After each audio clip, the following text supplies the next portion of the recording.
that man has done good. It's just how much is the youth involved in this change he wants to bring. And that's, of course, hashtag TNA BizBrief.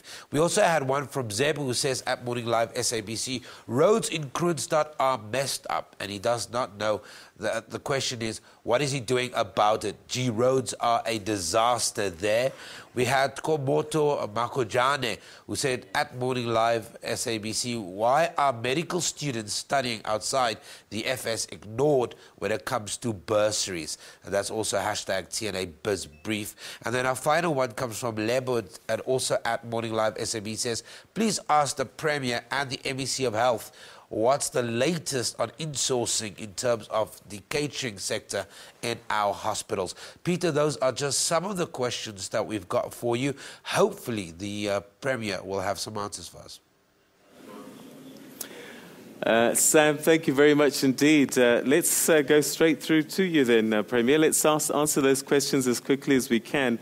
There was one earlier on, and perhaps you can address that one. Something about the financial mismanagement Department of Health that was raised. I'm not sure what that means. Perhaps this is something that you know about?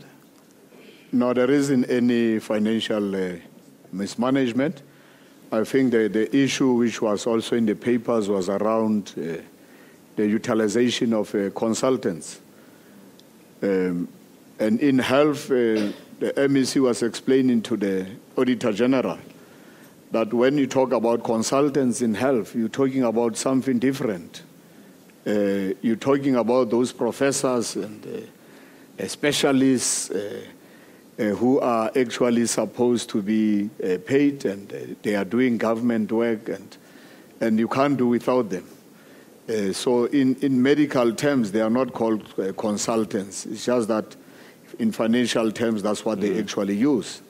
You know, the consultant issue is a big issue, and we have agreed that we need to cut on it. So there's no overspend there? Well, I'm not aware of any financial mismanagement there. The students are studying outside this country because the universities, medical universities in South Africa, will never ever take the number of students which we want them to take. There are very few universities in South Africa. So the intake of universities in South Africa is very, very low. And that's why there is a need for us. 194 students are studying in Cuba.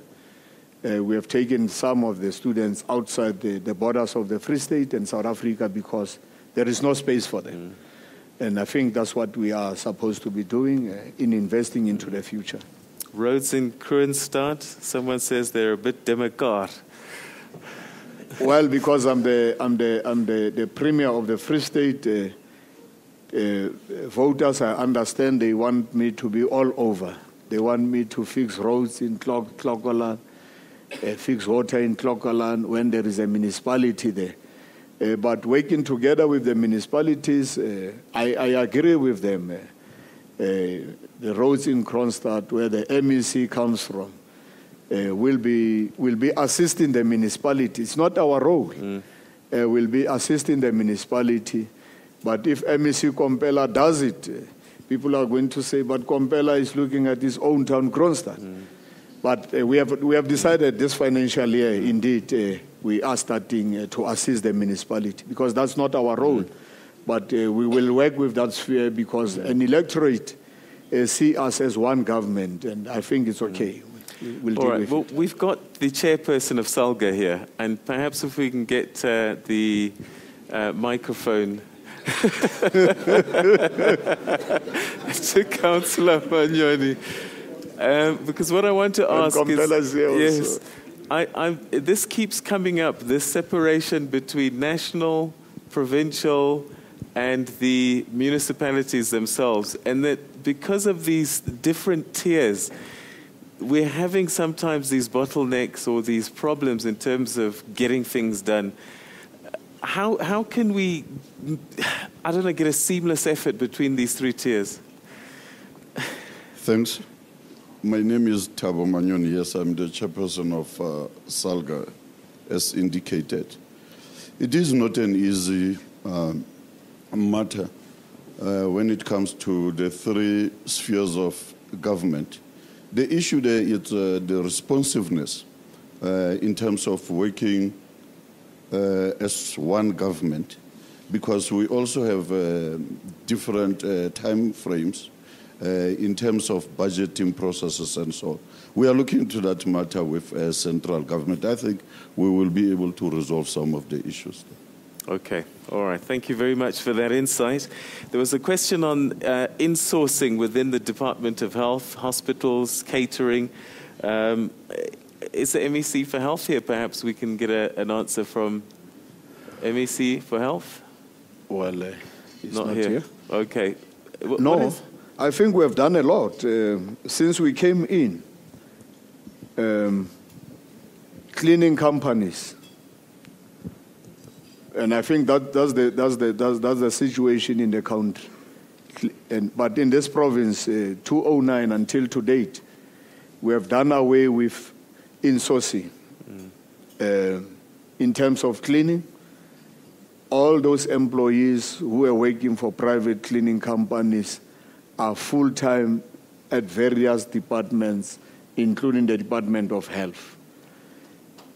In terms of security, I know the matter might only be raised because of Bongani Hospital, where catering is still a private company working there. A very sensitive area, because if there is no food for patients, it's going to be a problem. But I think we are left with only Bongani in terms of catering, which we have agreed that the contractor there is on month to month, will be phasing him out in the financial year. The university's workers have written to me during the state of the province saying, thank you, we are now full-time, there is no more a private company there. There is 1, 2, or 2 university hospitals, which are very huge hospitals, and we are discussing with Nehau as to, in terms of catering, because I know universities, there is still a company called Campus, which is the service provider in terms of catering. So universities is a very, very big hospital. So we have to apply our minds there, and I think that is the remaining hospital in terms of outsourcing. Okay, yes. I'm going to move us along a little bit quicker now. I know that there was a MEC for water affairs. Would like to comment. Is it Kokta? Okay. If you could just identify yourself for our audience.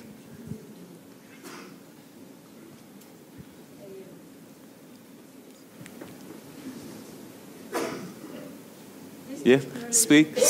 Just speak. They'll put up the microphone. Speak. Thank you, Peter. I am Oyum Lamleni, the MEC for Copta and Human Settlement. I want to reply on water shortage in Clockland.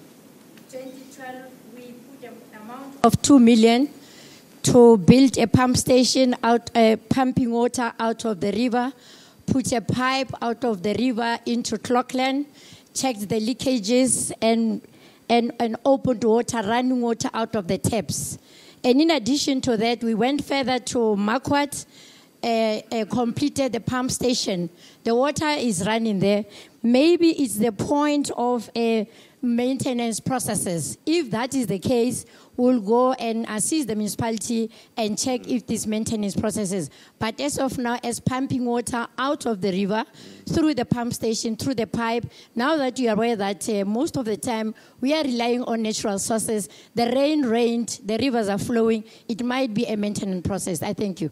All right, before you sit down, and Sebeng Mnyamane says, who needs paved roads when there's no water and proper sanitation in Vredefort, Mapetla, for over 10 years? Please focus on the basics. What is needed? Water? No proper water and sanitation in Vredefort, Mapetla, for 10 years now, apparently. We do have MIG, Municipal Infrastructure Grant. That is the grant that is utilized by municipalities to provide that. But we as the department, if there are problems with regard to municipalities, we are jumping in, we are looking at that, we look at that. We appreciate the question that is making us aware. But we look at the MIG, how is it spent?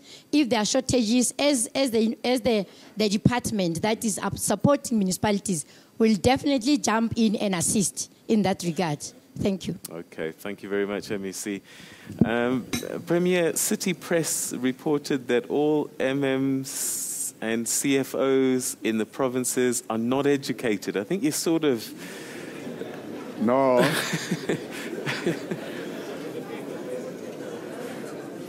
No, we do have qualified, competent municipal managers. I think what they wanted to say was that maybe in terms of the reporting, it has not been covered yet. No, our municipal managers are competent, well qualified. In fact, I still want somebody who can say, advocate so and so is not well competent, and they are actually, in terms of the requirement, they are attending these classes, competency tests. So no.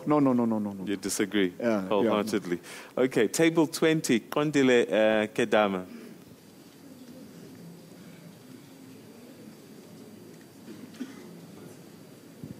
There we go. Thanks, Chair. Thanks, Premier Peter. I'm not going to talk about the water. The MEC has already dealt with that. But Premier, I want to know, now that you've achieved 87.4% in terms of pass rate and made it, throughout the country, how are you going to maintain that? But secondly, Peter, quickly, it is the issue of bursaries. We have dealt with this with the Premier, but the ongoing call is from outside. So we are being called by relatives and so forth as to, but my child needs a bursary from the Free State.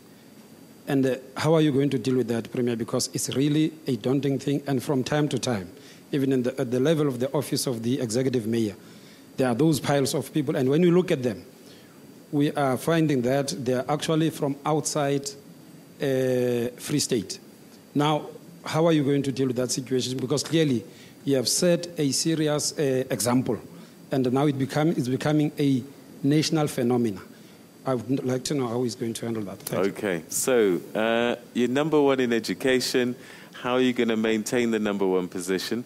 And secondly, the bursaries that you're giving out in copious amounts and making this difference, are you going to make sure that it benefits the people of the Free State only, or do you have a national help that you can give? I wish, I hope the Minister of Finance, our comrade Pravin Gordon, is watching and listening, and we hope that he can put some more money. But I know that our budgets in the country, we don't have a lot of money. In fact, if the private sector can play its role, if I'm able as an individual to put whatever little cent I have for 1 or 2 students, I'm sure private sector, big companies can afford many students.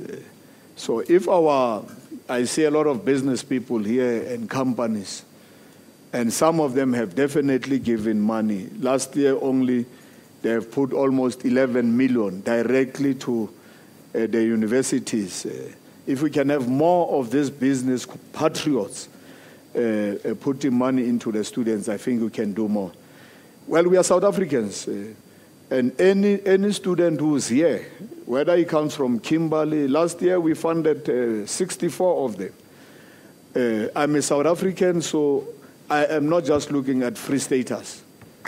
I must assist South Africans because I never believe in a federal state. I believe in a unitary country. In fact, I'm one of those people who are still arguing that we must phase away provinces. and have a central government running the country, South Africa, so that we do away with federal tendencies and we build a better united democratic South Africa. All right. On that note, we'll take our last commercial break, and when we come back, we'll be getting a question